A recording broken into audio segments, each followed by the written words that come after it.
ప్రస్తుతం పరిస్థితిలో ఆహారపు అలవాట్ల వలన ప్రతి ఒక్కరు జుట్టు రాలడం సంస్థ చాలా ఎక్కువగా ఇబ్బంది పడుతున్నారు. ఈ సమస్యను తగ్గించుకోవడం కోసం మార్కెట్లో దొరికే రకరకాల ఆయిల్స్, హెయిర్ ప్యాక్స్ ట్రై చేస్తున్నారు. కానీ వాటిలో అనేక రకాల కెమికల్స్ ఉండడం వల్ల చాలా సైడ్ ఎఫెక్ట్స్ వస్తున్నాయి. ఎటువంటి సైడ్ ఎఫెక్ట్స్ లేకుండా ఇంట్లో ఉండే వాటితోనే జుట్టు రాలడం తగ్గించుకుని జుట్టు ఒత్తుగా, పొడవుగా పెరిగే విధంగా చేసుకోవచ్చు. దీనికోసం ముందుగా మందార పూలను తీసుకుని నీటిలో వేసుకుని తర్వాత ఒక బౌల్ తీసుకుని మందార పూలు రేకలను విడదీసి వేసుకోవాలి.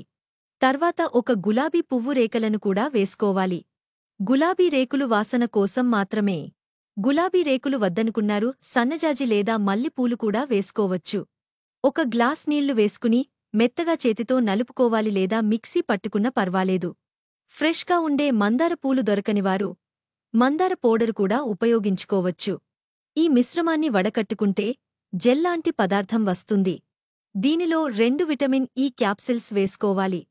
విటమిన్ ఇ క్యాప్సిల్ లేదు అనుకున్నవారు ఆముదం లేదా మీరు రెగ్యులర్గా రాసుకునే నూనె 1 చెంచా వేసి బాగా కలుపుకోవాలి. ఈ మిశ్రమాన్ని ఒక వారం 10 రోజులకు సరిపడినంత ఒకేసారి తయారు చేసుకుని ఫ్రిడ్జ్లో పెట్టుకుని కూడా ఉపయోగించుకోవచ్చు. మిశ్రమాన్ని జుట్టు కుదుళ్ల నుండి చివరి వరకు అప్లై చేసుకోవాలి. మందారం జుట్టు కుదుళ్లకు కావలసిన బలాన్ని ఇచ్చి జుట్టు రాలడాన్ని తగ్గస్తుంది. కొత్త జుట్టు రావడం లేదు అనుకునే వారికి ఈ చిట్కా చాలా బాగా ఉపయోగపడుతుంది. నాకు జుట్టు పెరగట్లేదు అనుకునేవారు అందరూ ఉపయోగించడం వల్ల మంచి ఫలితం ఉంటుంది. చుండ్రు, దురద, ఇన్ఫెక్షన్ వంటి సమస్యలను కూడా తగ్గించడంలో మందార పువ్వులు మంచిగా ఉపయోగపడతాయి.